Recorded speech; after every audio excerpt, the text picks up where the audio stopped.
both his first love and I fell into the water at the same time. George left me and chose to save his first love. After I crawled ashore with my injured leg, I asked him for a divorce. George looked confused. Regina can't swim. I went to save her. Why are you making such a big deal out of it? Our 5-year-old son looked at me coldly, too. Mom, you're fine. Why are you being so petty? I slapped George across the face, then pinched my son's cheek with a sneer. Yes, I am that petty. George's head jerked to the side from the slap. When he turned back, his lips twitched as he tried to suppress his anger. Stacy, can't you calm down? Henry, being just a child, burst into tears, shouting and struggling. No wonder Dad saved Aunt Regina instead of you. You're just a vicious woman. You deserve to fall into the water. I dragged my aching leg and gave him a smack on his bottom. Yes, I'm a vicious woman. Why don't you go live with Regina and let her be your mother? Regina stepped forward and pushed me aside, pulling Henry into her arms protectively. Out of everyone's sight but mine, she gave me a provocative smile. Stacy, he's just a child. He didn't mean what he said. How could you hit him? Henry, still clinging to Regina, yelled hysterically, I wasn't saying it out of anger. I don't want her to be my mom. She's dumb. She can't ride horses, can't play golf. She's nothing like Aunt Regina. Dad doesn't like her, and neither do I.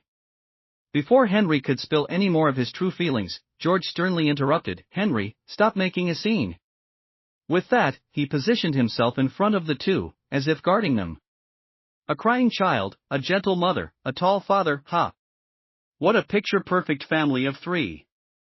And Regina, still putting on her act. This boy is so sweet and sensible. If it were me, I couldn't bear to raise my hand against him. You're such a heartless mother. I curled my lips into a smile, glaring at her coldly. Say one more word, and I'll make sure the next slap lands on your face. I watched as her smile froze instantly. I let out a scoff, leaving that scumbag and his mistress, and that piece of barbecued pork. I turned and walked away. The next day, I handed George the divorce papers. He frowned, pushing his gold-rimmed glasses up his nose, looking utterly exhausted. This has gone too far. You won't be able to take it back. I'm not joking. Sign it. The assets will be divided according to the prenup. As for Henry, custody will be yours. Henry had inherited George's coldness and cruelty, and his lack of love for me. Rather than forcing him to stay with me, it would be better for him to live with George. George put the papers down, his cold face filled with confusion. All this just because of yesterday? Regina can't swim. I went to save her. What's the big deal? You were fine. Did it really have to lead to divorce? He spoke righteously, as if since I hadn't died in the water, he was in the right. Yesterday, George and I took Henry to the beach. Halfway through, George left for a while. In that short time, he brought Regina over. He claimed they had run into each other on the way, and since she was all alone, he invited her to join us. Seeing my sour expression, Henry, who usually clung only to me, gleefully ran into Regina's arms. Aunt Regina. It's only been a day, but I missed you so much. It was at that moment that I realized George had been in contact with Regina all along. Not only that, he had taken Henry to see her more than once. When I looked at George, his face was grim as he hastily explained, I ran into Regina a few times when I was picking Henry up from school. His flimsy excuse made my heart sink. Later, a huge wave crashed onto the beach. Regina and I were swept into the water together. The tide wasn't rising, and the wave wasn't strong enough to drag anyone under. It felt like a test that forced George to choose between me and Regina. He forgot that I was his wife, forgot that my leg was injured from saving him once before. Without hesitation, he chose to save Regina. So now he asks if it's really necessary? Of course, it is. They can choose not to love me, but I can't choose not to love myself. I looked him straight in the eye and replied word by word, What if I hadn't been okay? What if I hadn't been able to crawl out of the water with my bad leg? George, the only reason I'm standing here asking for a divorce is because I'm still alive. George opened his mouth, and his words came out before he thought, but you are still alive. He stopped mid-sentence, realizing his mistake, awkwardly shifting his gaze away. He took a deep breath, his tone was outwardly calming, but his words carried a threat. If you leave me, without parents or family, where do you think you'll go? I smiled, pushing the papers toward him again. That's none of your concern. Sign it, and consider it repayment for saving your life. George was a proud man. He hated it when I used my life-saving deed to guilt him, and he was certain I wouldn't leave him and abandon our son. He thought I was just throwing a tantrum. But when I brought up that life-saving moment, his face darkened, and he coldly replied, all you ever talk about is saving my life. Fine, let's divorce. But once we're done, don't think I'll agree to get back together so easily. Take this time to reflect on your actions. In the end, I got what I wanted, a divorce certificate. I returned to the house we had lived in for 7 years to pack my things. The house was big, and there were plenty of expensive and delicate items, but the only things that truly belonged to me were just a few scattered bits and pieces. I looked around at all the large and small objects, some expensive, some exquisite. In the end, I went up to the attic and took out the one thing that was mine alone, my easel. I strapped it to my back and left the villa. As I reached the gate, I saw Henry standing on the second-floor balcony, his lips pressed together in a tight line, his little face cold as ice. He stood there silently watching me. Maybe he hoped I would go over to him, just like before, hug him, kiss him, apologize to him. I stopped and glanced back at him, then with a sigh, I softly told him, eat well, sleep well, and take good care of yourself. Mommy won't be around to take care of you anymore. Henry's eyes reddened as he turned his head with a cold snort. If you're leaving, then go. Aunt Regina will take care of me anyway. I don't need you. I paused for a moment but said nothing more. With the setting sun behind me, I walked away with my easel. Henry wasn't always like this. Before Regina came back, he was sweet and caring. When other kids made fun of him because I couldn't ride horses or play golf, he would always defend me with a serious face. So what if she can't? As my mom, all she needs to do is love me enough. But after Regina returned from abroad, and after George took him to meet her a few times, it was as if Henry had turned into someone else. The son who once only loved me began to resent me for not coming from a wealthy family and even stopped letting me pick him up from kindergarten. When his friends came over to our house, he told me to stay out or not come home at all. Even on the day of my parents' memorial, when I cried, he coldly scolded me for being ungraceful. Looking back now, Henry and George are truly father and son. They love the same people and hate the same ones, like loving Regina and hating me. After realizing George didn't love me, I couldn't sleep. I couldn't bear the betrayal, but I also couldn't let go of Henry. Yet the way he treated me made my attachment feel like a joke. The road out of the villa wasn't long, but it took me 7 years to walk it. As I walked down the path under the sunset, my mind drifted back to the past. 15 years ago, my father died saving George's father. My mother died soon after from heartbreak. When I was little, I ended up at their house. George was their only child, the proud and pampered young master. Yet despite his arrogance, he was kind to me as a boy, so kind that I couldn't help but fall for him, even though it was just one-sided. Until he fell in love with Regina and started dating her. That's when I buried my feelings for him deep inside. Even when they broke up later, I no longer harbored hopes of being with him. But then, after an accident where I saved his life, he began seeking me out on his own. With his parents' support, he started pursuing me. He was the one I had quietly loved for years. I couldn't say no to him. In the end, after his relentless pursuit, I gave in, and we got together. We married in due course, and I gave birth to Henry. I thought we'd be together for the rest of our lives, but Regina's return shattered that dream. 3 months ago, I went to pick him up after he'd been drinking. At the door of the private room, I overheard his friends mention Regina. Regina's back. What are you thinking? He leaned his head on his hand, swirling his wine glass with the other, a bitter smile tugging at his lips. What can I think? I'm married now. His friends egged him on. But what if you weren't? You two were so in love back then. You almost died for her. George let out a bitter laugh. What are you even talking about? Oh, I forgot, it was your wife who saved you that time, when she hurt her leg. Yeah, for that debt, you can't betray her, right? The bitterness in George's smile was enough to cut through me. I didn't dare step forward. It was at that moment that I realized he never loved me. What he felt for me was just guilt. I had been trapped in his lies for 7 years. Luckily, it wasn't too late. In the twilight, I would finally reclaim my freedom. I moved into the hotel I had booked earlier.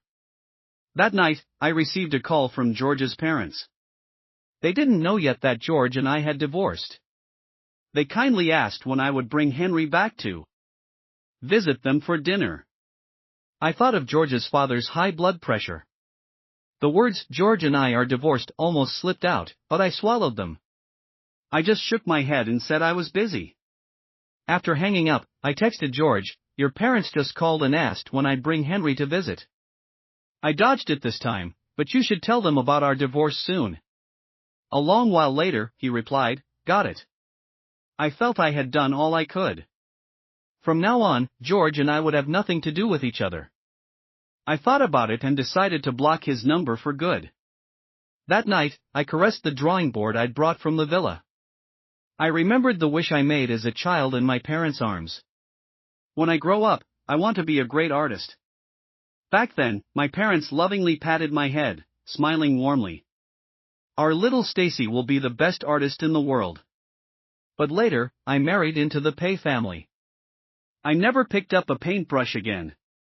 At that time, George's parents had hinted, "Stacy, you should study this." George is studying it too. I was young and lacked conviction, dazzled by a life that wasn't mine. I gave up my dream and walked a path that wasn't meant for me. This old drawing board, now yellowed, is like the dream I forgot. No matter how I tried to clean it, the stains remained.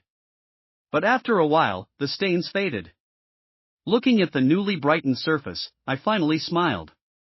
I pulled out the brushes I had bought from a small shop earlier that evening, set the paper down, and tried to sketch the scenes of my childhood. Just as the tip of the brush touched the paper, my phone rang. The number was familiar. It was George's assistant, Jacob. "Madam, Mr. George has been drinking after a business dinner and insists on seeing you. Would you be able to come and get him?" Whenever George got drunk in the past, he would always make a fuss for me to pick him up. His assistant was used to calling me. But now, George and I were divorced. I set my brush down and replied softly yet firmly, "I'm sorry, I'm not available. Mr. George and I are divorced. Please don't call me about him again." Suddenly, I heard the sound of something breaking over the phone. I paused for a moment, then added, "You can check Mr. George's phone. There's someone named Regina.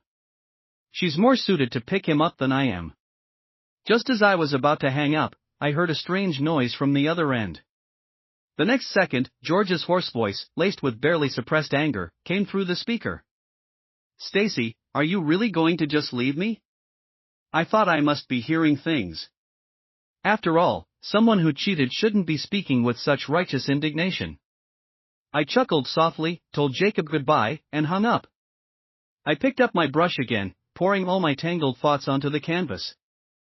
I went to bed late that night, so when my phone rang the next morning, I couldn't help but answer irritably, "Who's calling this early?"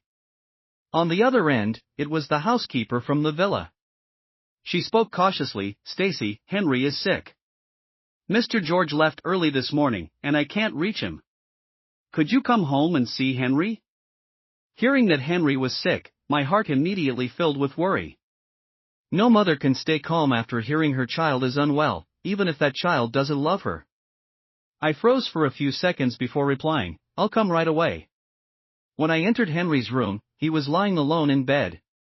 My heart ached as I quickly walked over and touched his forehead. "Are you feeling sick?" When Henry saw me, his eyes reddened, and for a moment, a trace of hurt flashed across his face. But the next second, he knocked my hand away. He rolled over, pulling the blanket over his head, and mumbled, "You left. Why did you come back? You shouldn't be here." Henry rarely got sick as a child. Seeing him like this, so fragile, the walls I had recently built around my heart crumbled. I sat on the edge of the bed and gently pulled the blanket down a bit so he could breathe. Then I saw his flushed little face and tear-filled, swollen eyes.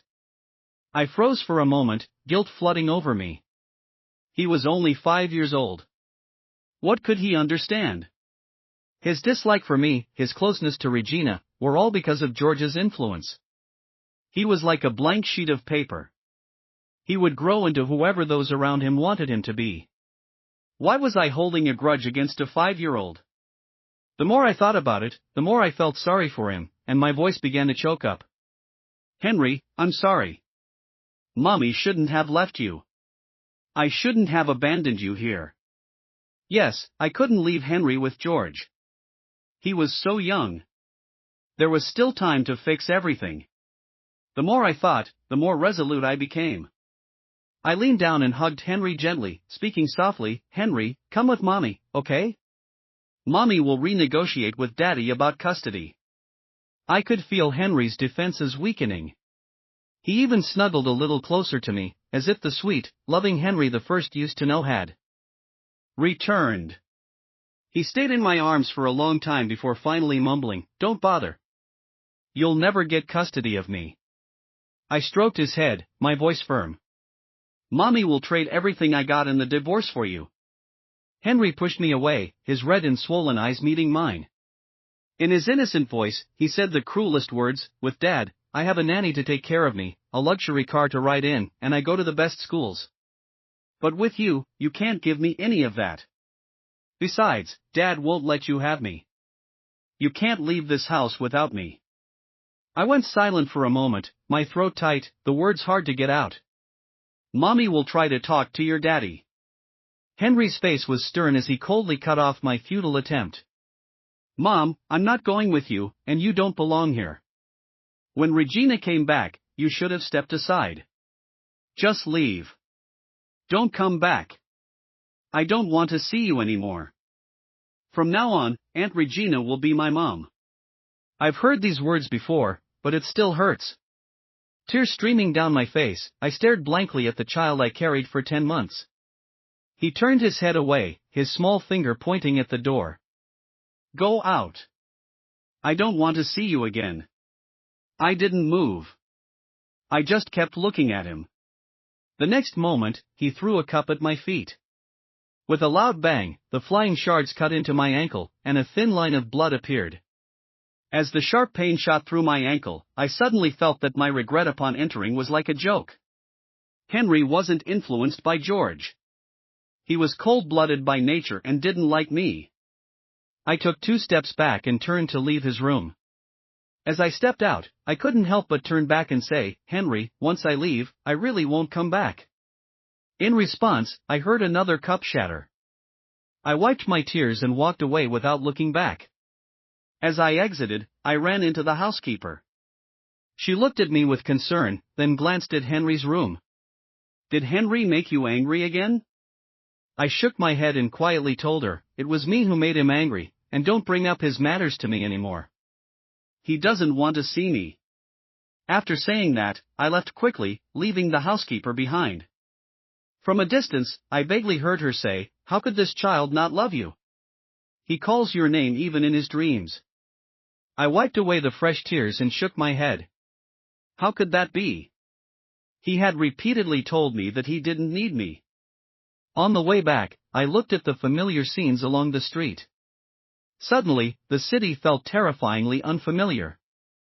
My phone kept vibrating with calls from unknown numbers. When I answered, it was George's voice. "Stacy, Henry is sick. Why didn't you stay to be with him?"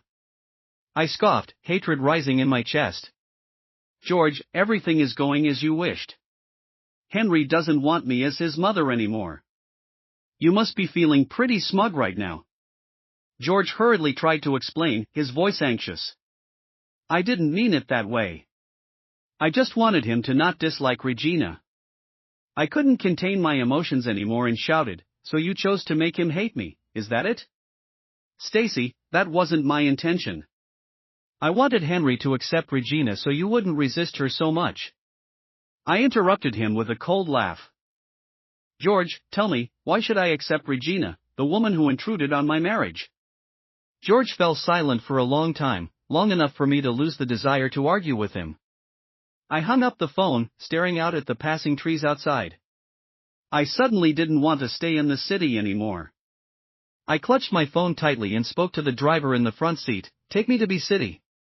That's my parents' hometown. I missed them." I submitted my resignation, went back to the hotel to pack my things, and headed to Bee City. I admit I am a coward. I'm afraid of not being resolute, of compromising for Henry in that hopeless abyss. After all, in my youth, I gave up painting for a secret crush. I hadn't picked up a brush for over 10 years.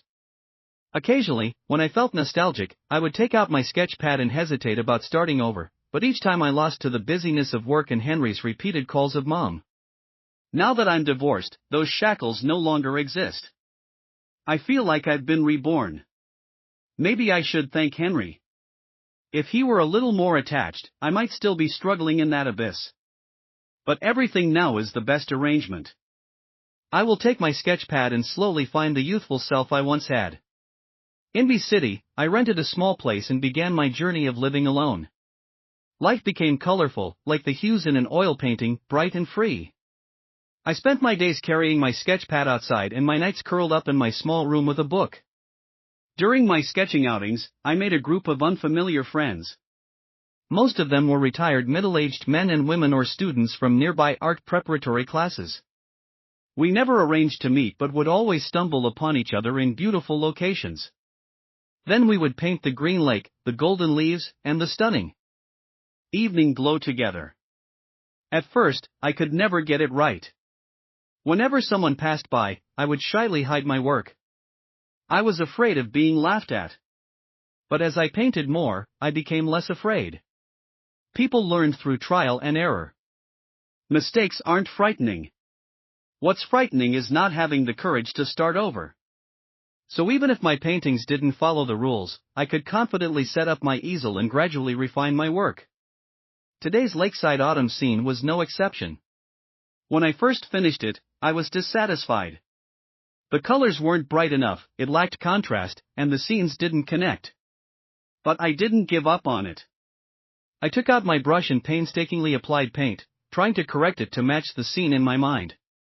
Until sunset, I finally set down my brush, rubbing my aching waist, feeling a sense of relief. I stared at the painting in front of me and finally smiled in satisfaction. Finally finished. It turned out great. You've improved a lot since your earlier works. I initially thought this girl had messed up her painting. I was scared she would be shy and hide it like when she first arrived, so I didn't dare to look. I didn't expect her to end up painting so well. I looked up to see a group of middle-aged men and women gathered around me. They were commenting on my painting. They acknowledged my progress, teased me for being shy when I first arrived, and encouraged me to keep going. Surrounded by them, I pressed my lips together and smiled.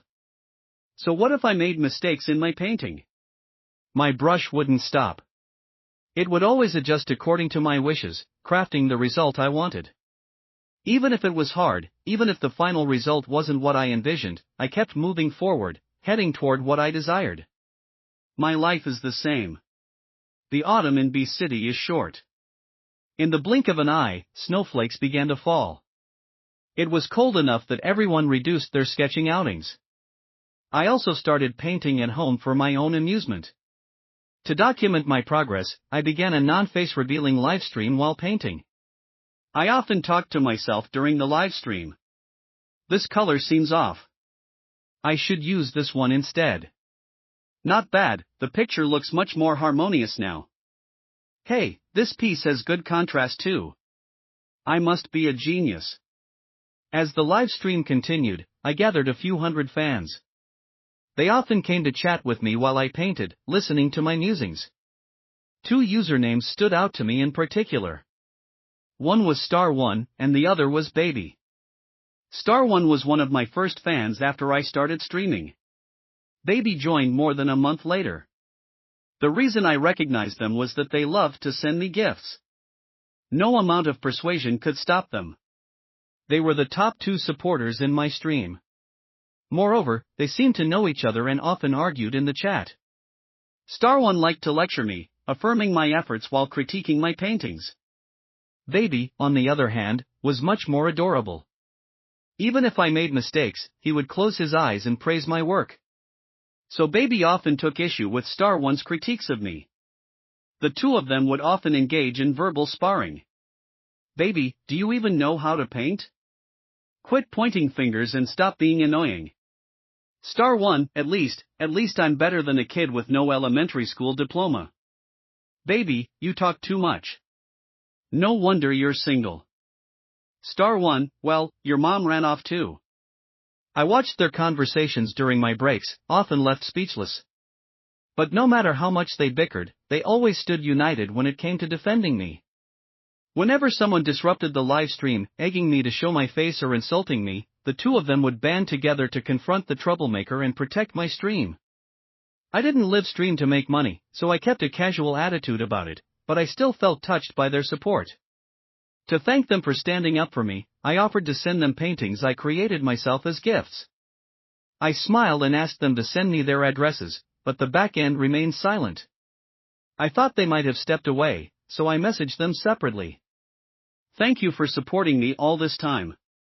If you don't mind, please leave your address, and I'll send you one of my latest favorite paintings. That day, they didn't send any messages in the live stream. It wasn't until I was about to end the stream that I received their addresses.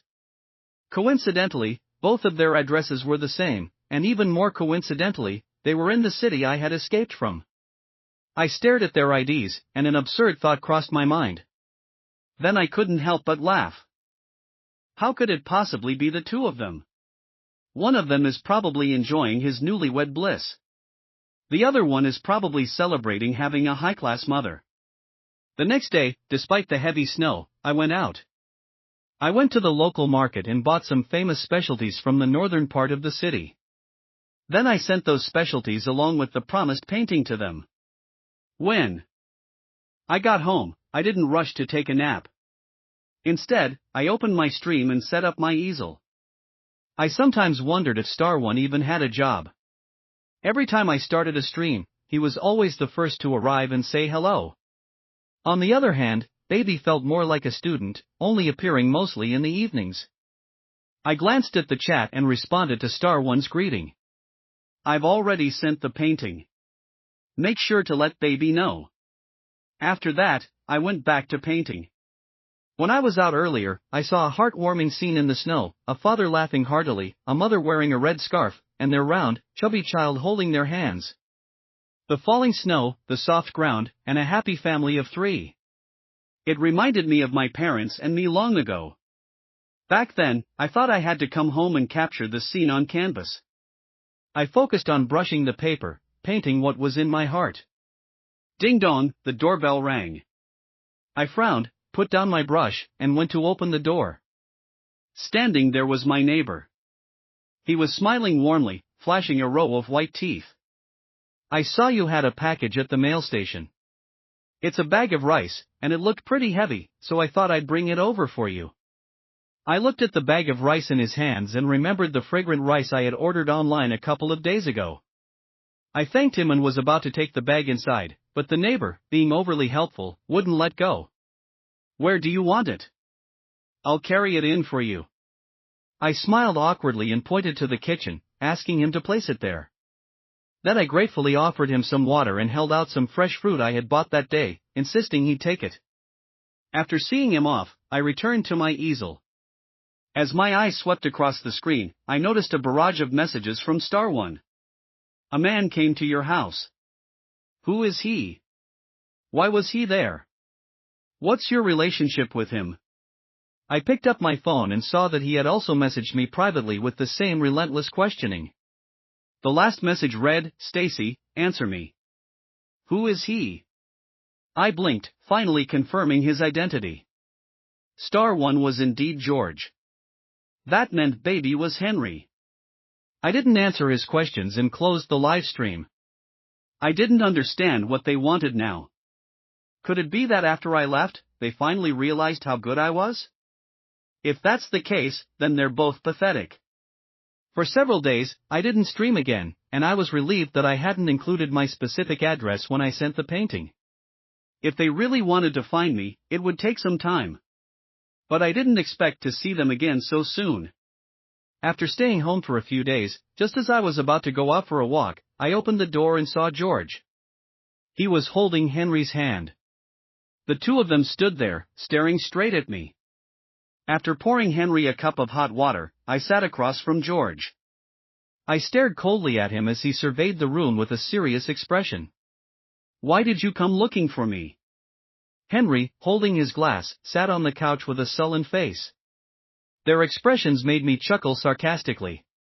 Once George confirmed there were no other men in the house, he relaxed a bit and softened his tone. "Stacy, it's been a long time. How have you been?" I frowned. Cut the crap. Henry's school break is coming up. He wanted to see you. Henry was the child I gave birth to. Whether he liked me or not, I had a responsibility to take care of him while he was a minor. I looked over at Henry and asked softly, "Do you want to stay with me?" Henry took a small sip of water and shook his head with a stiff expression. "No, Dad forced me to come." I lowered my head with a bitter smile, then looked at George mockingly. "Don't use the kid as an excuse." George's face darkened, and his voice grew cold. "Henry, speak properly." I couldn't stand watching him scold the child anymore, so I interrupted with a sneer. "Could you stop putting on a show in front of me? And one more thing, we're divorced. You shouldn't be bothering me anymore. If Henry wants to come during the holidays, have someone bring him over. As for you, I don't think we have any reason to meet again." George opened his mouth as if to say something, but his face suddenly fell. "Stacy, I don't understand. I didn't cheat on you with Regina. We were just friends. I swear what happened that day won't happen again. From now on, I'll put you first in everything. Why did you still divorce me? You used to love me so much. You even hurt your leg saving me. What happened to you?" I exhaled slowly and turned to face him. "Did you really marry me because you loved me? If you truly loved me, why did you save Regina first when we both fell into the water?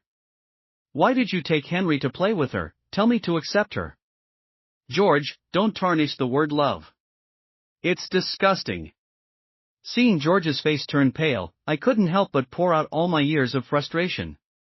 "George, I did love you when I was young, but when I risked my life to save you from that car accident, I wasn't doing it to make you feel grateful. I would have done the same for a stranger. But what did you do? You didn't love me, yet you stayed out of guilt, pretending to care for me. Did you think you were making it up to me? Do you still think you're the victim here? My parents always taught me to be kind, but when I found out you pursued me and married me out of guilt, I deeply regretted saving you that day." George stared at me, stunned, his eyes red. "No, I loved you too. I just realized it too late." I took a deep breath and pointed to the door. "That's not my problem anymore. Please don't bother me again." Henry was the first to walk out. Before he left, he gave me a long look. I felt a pain in my heart and called out to him, "Henry, do you want to stay with me for a few days?" That look was full of attachment, but he still firmly rejected me. "No, I don't stay in small houses." His cold words made me wonder if the attachment I saw in his eyes had been an illusion. After they left, I leaned against the door, sighing deeply with mixed emotions. If Henry had stayed, I would have inevitably remained entangled with George. If not for his repeated cruelty, I would have been trapped forever. Later, I moved a few more times, but George always managed to find me. Given his wealth and resources, my whereabouts were likely transparent to him. Once I realized this, I stopped obsessing over moving. Instead, I chose to ignore him. After dropping Henry off, George shamelessly lingered around me. He often followed me when I went for walks, reminiscing about the past as if he were alone. Stacy, when we were kids, we often took walks like this. It feels just like back then. When I was invited to sketch outdoors, he would drive behind me, trailing along. I would set up my easel and paint while he watched silently from the side. After I finished, as usual, he'd bring up childhood memories. When you came to my house, you were always carrying a sketchbook, just like now. I used to think you loved painting, but I never saw you paint back then. I didn't expect you to start again after all these years. One of my friends from the sketching group smiled and asked me, Stacy, is that your boyfriend? I shook my head and said seriously, no, he's my ex-husband. We're divorced. He's just pestering me. Then I explained the story behind our divorce. After hearing it, they were all furious on my behalf. When George followed me again and began to disrupt a sketching session, they teamed up to keep him away from me. Their dislike for him was written all over their faces. I was touched, but I told them there was no need for that. He'll be leaving soon. There's no need to act like this. Besides, I've already moved on. I was right. George did leave quickly, prompted by work affairs. Before he left, he looked at me intently and made a promise. I'll come find you once I'm done. I love you. I smiled but said nothing. No matter how many times he came, I wasn't going back. His love, coming so late, was like expired fermented milk, so foul it made me sick. Later, just as he said, he came back a few times, bringing Henry with him. He even tried to use Henry to persuade me to reconcile with him. Can you bear to let Henry grow up in a single-parent household? You love him so much. Why not give him the best? But unfortunately for him, he had done such a good job brainwashing Henry. Henry raised his eyelids and said coldly, Dad, you can marry Aunt Regina or find someone else to be my mom. When George glared at Henry, I couldn't help but laugh. Then I closed the door, leaving them outside. After Henry ruined his plans a few more times, George stopped bringing him along. He started traveling back and forth between the two cities alone. He kept repeating his apologies, his declarations of love. I remained unmoved, sometimes even laughing at him. Over time, his visits became less frequent. By the 5th year, he stopped coming altogether. For some reason, maybe he got tired of it, but it had nothing to do with me. By then, I had become a well-known oil painter in the country and had started dating my former neighbor. And when I decided to marry that neighbor, Henry surprisingly came to see me. He was 12 by then, already like a little adult. He handed me a bouquet of red roses, his gaze deep and dark. Mom, I wish you happiness in the future. Then he shoved the flowers into my arms and turned to leave without looking back. As I watched him go, I grabbed the hand of the man beside me, feeling a little stunned. It's been so long. He seems to have grown up a lot. The man wrapped his arm around my waist and patted my hand reassuringly. Yes, time flies. Later, on my wedding day, I saw Henry again. I had invited him the evening before the wedding. He didn't refuse, nor did he accept. I thought he wouldn't come, but that day he showed up in a little black suit, escorting me in my white wedding gown, step by step, toward the groom. On the stage. After placing my hand in the groom's, Henry leaned toward the groom's ear and whispered a threat, hurt my mom, and you won't have a good ending. The last one is already lying in the hospital. You'd better watch yourself. The groom hurriedly shook his head, promising, I will love her forever, protect her. I swear on my life. I turned to look at Henry. His face was stern, eyes red, as he fiercely warned others not to hurt me. I couldn't help but shed tears. Maybe Henry didn't really hate me back then. After all, when he was 5, he truly loved me. Perhaps his love was about letting go. George's perspective, 7 years into my marriage, Regina came back. I admit I was a bit shaken. After all, she was my first love, the one I loved with all my heart when I was young. But I never thought about leaving Stacy. Yet, during an accident when I instinctively chose to save Regina first, Stacy asked me for a divorce. For a moment, I panicked, but then I relaxed, thinking she had nowhere to go. She had loved me for so many years. She couldn't possibly leave me. Besides, there was Henry. He was her beloved son. Ever since he was born, even I had to step aside. So, I was certain she was just angry and would get over it. After all, she wouldn't leave Henry behind and walk away from me. But this time, I gambled wrong. Stacy really didn't want me anymore. She even left Henry behind. I got drunk and called her, asking her to come pick me up. I thought a few days had passed, and surely she had calmed down by now. She'd definitely take this chance to come get me. But she didn't. She repeatedly emphasized that we were divorced. Suddenly, I felt like things were slipping out of my control. That night, I returned home devastated. In the living room, I saw Henry playing with the Rubik's Cube Stacy had bought for him. When he saw me come home, he glanced at me coldly, then lowered his head again. At that moment, an idea struck me. That night, I took away Henry's blanket. The next day, as expected, he caught a cold. I didn't believe Stacy could just leave a sick Henry behind. She'd definitely come. Excited, I asked the housekeeper to call Stacy. To avoid angering her, I even went out of the house.